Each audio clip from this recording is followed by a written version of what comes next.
ჩაყავით, დარწმუნდით, მერე ჩამოწიეთ, დასხიდეთ. იარაღი არ გადაცოთ უგონო ადამიანებს.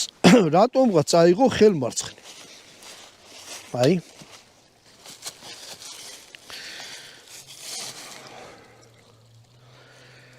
არ ვიცი რატო. ნუ ეხლა მეორედ რომ ვესწავლოთ, უმიზნებდი პირდაპირ ეგ შუაში რა. ხელმარცხნივ წაიღო. ეხლა მოდი ამაზე ვილაპარაკოთ. სამიზნეზე რახანეგით რა მოხდა? სამიზნე უკან. ეს შეგიძლიათ ამოძრავოთ. იქით გაწიოთ ან აქეთ გამოწიოთ. წინა სამიზნეს და უკანა სამიზნეს მოძრავია. თეთრი წერტილები ძალიან კარგად აჩვენებს თვითონ გამოკვეთავს სამიზნეს უმიზნებ და ეს ღამე ინთება. დანარჩენი არის როგორ გითხრა ძალიან ისეთი კომპაქტური, გემრიელი, კარგი სახმარი იარაღი. დიდი სიამოვნებით ვიქონებდი ამას. უბრალოდ ან მე მაქვს თვალებში რაღაცა ისეთი. ან იარაღია ცოტა ისე რომ გვერდზე გაწიარა ტყუიები.